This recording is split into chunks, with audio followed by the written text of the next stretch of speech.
네, 독도축구 테스트방송 2회차 함께 하시고 있습니다. 이번에 저희가 소개해드릴 코너는 한 주를 가장 좀 뜨겁게 달궜던. 그렇다기보다는요, 네. 그냥 선수 소개하는 시간입니다. 네, 꼭 이렇게 초를 칩니다. 네, 예. 어쨌든 뜨거운 그런 감자라고 할 수 있는 선수를 한번 소개를 해보도록 할 텐데요. 아까 잠깐 얘기가 나왔습니다. 가십 코너에서 잠깐 얘기가 나왔던 선수인데요. 에당 아자르의 동생 토르강 아자르. 네. 토르강 아자르를 좀 소개를 해드리고 싶어서 한 겁니다. 그 이유는요, 토르강 아자르가 지금 이적설이 뜨겁게 달궈지고 있죠. 먼저 그러니까 키커지에서 토르강 아자르가 도르트문트로 이적을 결심했다. 또 아틀레티코 마드리드와 그 다른 구단들의 이적 제의를 거부하고 도르트문트행 결심을 했다라고 보도가 나와서 도르트문트 이적이 급물살이 타는 듯 싶었으나 벨기에 언론들 쪽에서는 메넨글라드바흐가 도르트문트 그 라이벌 구단에 자기네 에이스를 보내기 싫어가지고 나포세일이다. 그래서 리버풀에 이적을 제의를 했다.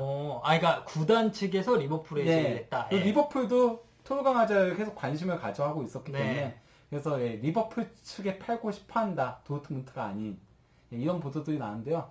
그러다 보니까 그 토르강 아자르 선수에 대해서 잘 모르시는 분들이 많을까봐 아무래도 그가 대다수 에당 아자르는 알더라도 토르강 아자르는 그가 어떤 선수인지 잘 모르는 경우들이 많잖아요. 메넨글라드바흐 경기를 안 본 사람들도 많고 그래서 이제 토르강 아자르에 대해서 조금 설명을 해주려고 소개를 해주려고 하는 겁니다. 네, 자 그럼 저희가 일단 토르강 아자르의 어떻게 보면 좀 구체적인 스탯 한번 보면서 설명을 이어가도록 하겠습니다.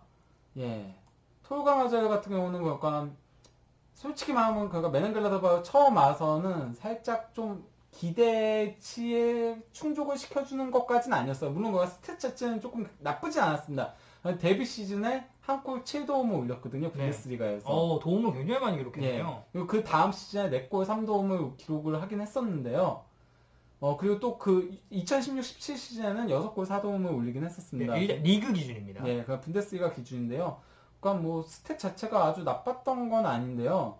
근데 좀 뭐랄까 경기력 자체가 그렇게 좋은 편은 아니었어요. 경기에 미치는 영향력이라든지. 약간 그좀 이기주의적인 성향이 강했었고요.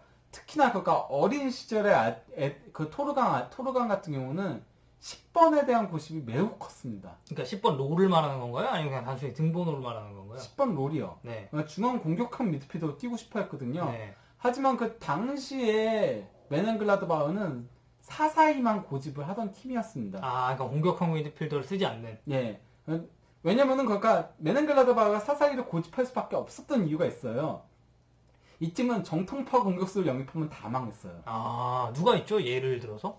그러니까 릭대용 가장 대표적인 예가 릭대용이 완전 망해서 갔었고요. 드르미치도 있었고 보바디아도 있었고 9번형 선수 장신 공격수를 영입했다 하면 다 망했어요. 다 망하다 보니까 어쩔 수 없이 울며 겨자 먹기로 공격형 미드필더에 가까운 선수 2명을 투톱으로 세우는 형태로 갔었어요.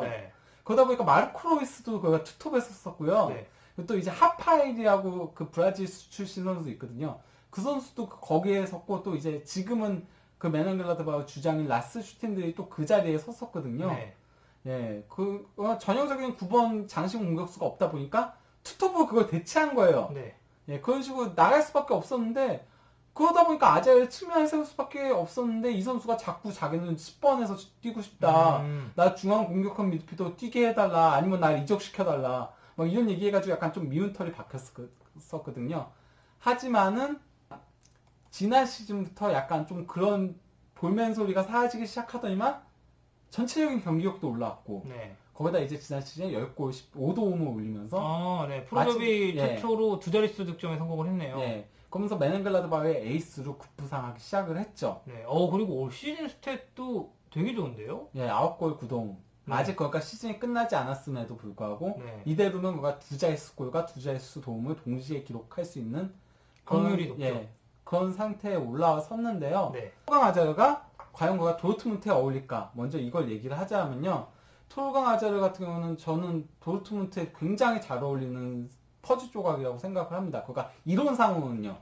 왜냐면 토르강 아자르의 강점 하면은 기본적으로 아까 얘기했다시피 중앙 공격형 미드필더를 선호한다고 했잖아요. 네. 그러다 보니까 플레이메이커적인 성향이 상당히 강해요. 그러니까 형은 좀 드리블러 특성이 그렇죠. 강하잖아요. 네. 그래서 드리블러 휘젓고 다니는 거에 능하다면은 동생은 기본적으로 패스에 능한 선수예요. 그러니까 좀 창의적인 찔러주는 패스, 네. 좀 이런 것들에 강점이 있고요.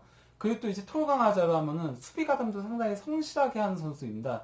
그리고 그러니까 상당히 많이 뛰어요. 네. 그러니까 형보다 성실성 부분에선 앞서요. 네. 그러니까 그 경기당 스프린트 횟수가 31회 분데스리가 선수들 중 최다고요. 네. 활동량도 111.7km를 뛰고 있거든요. 네. 거기다 또 유지하는 능력이 상당히 좋아요. 그러니까 그 최고 속도가 32.3km/h인데요. 이게 그러니까 뭐 순간적으로 치고 갈 때부터 끝까지 갈 때까지 이 속도가 잘 줄지를 않아요. 그러니까 최고 속도가 32.3km/h인데 이 공을 몰고 전진했을 때 이게 선수 입장에서는 자연스럽게 체력이 떨어지면서 최고 속도를 줄 수밖에 없거든요. 네. 근데 저희가 아까 확인한 이 데이터에서는 이 줄어든 속도가 단지 0.3km/h에 불과했습니다. 예, 그 정도로 그러니까 상당히 유지력이 좋은 선수거든요. 그래서 이제 벨기에 대표팀에서는 요새는 그 벨기에는 백스를 쓰잖아요. 네. 왼쪽 윙백에 토르강 아자를 쓰고 있습니다. 그 정도로 그러니까 수비 가담력도 상당히 좋아요. 근데 도르트문트는 지금 4-2-3-1 포메이션을 쓰고 있잖아요. 네, 중앙 공격형 미드필더에 로이스가 서고 그리고 오른쪽 측면에 주로 산초가 서거든요. 그러면서 이제 산초가 드리블 돌파를 하는 역할을 해요. 그러다 보니까 왼쪽 측면에는 밸런스를 잡아주는 선수가 중요합니다. 그래서 이제 처음에 시즌 초반에는 브룬 라르센이라는 유스 출신 선수를 세웠는데 이 선수가 수비 가담이 상당히 좋아요. 하지만 수비 가담은 좋지만 좀 마무리, 그 패스의 마무리라던가 좀 이런 부분이 약하다 보니까 이제 전반기 중반부부터는 게레이로, 포르투갈 대표팀에서 왼쪽 측면 수비수를 맡고 있는 네. 게레이로를 전진 배치시켜서 쓰고 있거든요. 네. 게레이로가 아무래도 그 패스도 좋고 수비 가담도 좋으니까 그렇게 쓰고 있는데 그래도 어쨌건 아쉬운 부분이 없는 건 아니에요. 근데 이제 왼쪽 측면에 이런 그 플레이메이커 성향이 강하고 수비 가담도 좋고 찔러주는 패스 이런 것들에 상당히 능한 토르강 아자르가 온다면은 상당히 잘 맞는 퍼즐 조각이라는 거죠, 이론상. 그리고 이 토르강 아자르의 다른 면도 좀 봤을 때 일단 판단력도 좋고 네. 그리고 그 수비 라인 보는 능력도 상당히 좋아가지고 그 옵사이드 라인을 그러니까 흔히 라인 브레이커라고 하죠. 그런 기질도 있는 선수입니다. 네. 그리고 그러니까 간결하게 좀 직선적으로 치고 가는 스타일이거든요. 그러나 형은 좀 상당히 휘젓고 다니잖아요. 그렇죠. 그러니까 측면에 있음에도 중앙 지역으로 움직임 굉장히 많이 가져가죠. 그리고 또 계속 휘저으면서 상대 수비를 좀 흔들어 놓는 산초가 하는 역할을 에당 아자르가 하고 있다면은 토르강 아자르는 약간 뭐랄까 첼시에서 윌리안이 하는 역할을 한다라고 보면 되는 거죠. 네. 페드로나 윌리안. 그러니까 어떻게 보면 좀 적절하게 역할 분담도 될 수 있고 그리고 도르트문트가 뭐 물론 지금 측면이 완전히 아쉬운 상황은 아니지만 토르강 아자르가 합류를 했을 때 뭔가 조금 더 기폭제 얻고 시너지 효과를 낼 수 있는 그러니까 그런 면으로 좀 정리를 하면 될까요? 그리고 뭐 리버풀하고 이제 아틀레티코 마드리드 이적설에도 연루가 되고 있는데요. 아까 그 리버풀 연루는 그 뭐 범죄 연루된다고 했을 때 쓰는 표현 아닌가요? 연결되고 있는데요. 네네. 그러니까 리버풀 같은 경우에도 상당히 어울린다라고 할 수 있죠. 왜냐면 그러니까 리버풀 같은 경우는 물론 그러니까 마누라 라인이 있잖아요. 네. 마누라 라인이 워낙 단단하게 주전 자리를 차지하고 있지만은 좀 아쉬운 부분이 없는 건 아니거든요. 그러니까 마누라가 아쉽다는 게 아니고요. 아쉬운 부분이 어떤 거냐면요. 쿠티뉴가 있었을 때 그 창조적인 없죠. 부분들. 그런 게 없었죠. 이게 조금 아쉽게 지금 다가오고 있거든요. 사실 그걸 랄라나가 좀 해줘야 되는데. 그리고 또 이제 샤키리가 그걸 전반기 초반부에 해줬어요. 어느 정도. 잠깐, 아주 잠깐. 그래서 상당히 팬들이 되게 좋아하고 이랬었는데 어느 순간부터 사라졌습니다. 그리고 클럽 감독이 아예 명단에도 제외하고 막 이러고 있어요. 샤키리가 아예 못 나오죠.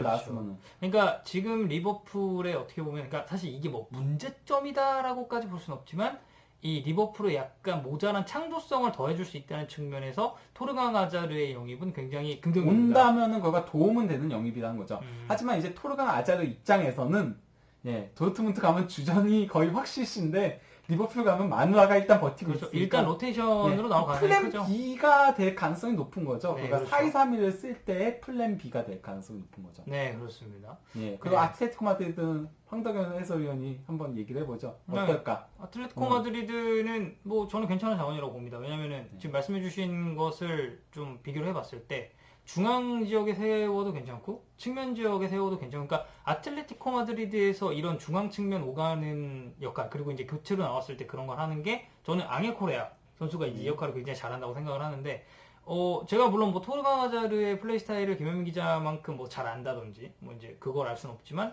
저는 앙헬 코레아나 그리즈만의 롤을 생각했을 때는 전방에서 굳이 모라타나 코스타를 이 그리즈만의 짝으로 놓지 않아도 토르강 하자르가 그 자리에 들어가도 저는 충분히 괜찮다고 생각이 들거든요. 저는 도리어 그 역할보다는요. 왜냐면 그 앙헬 코레아나 이제 그리즈만 같은 경우는 포워드적인 특성에 강한 선수들이잖아요. 네. 그거보다는 저는 그러니까 원래 르마하고 비톨로한테 기대했던 부분. 그리고 예전에는 코케가 주로 맡았던 부분. 네.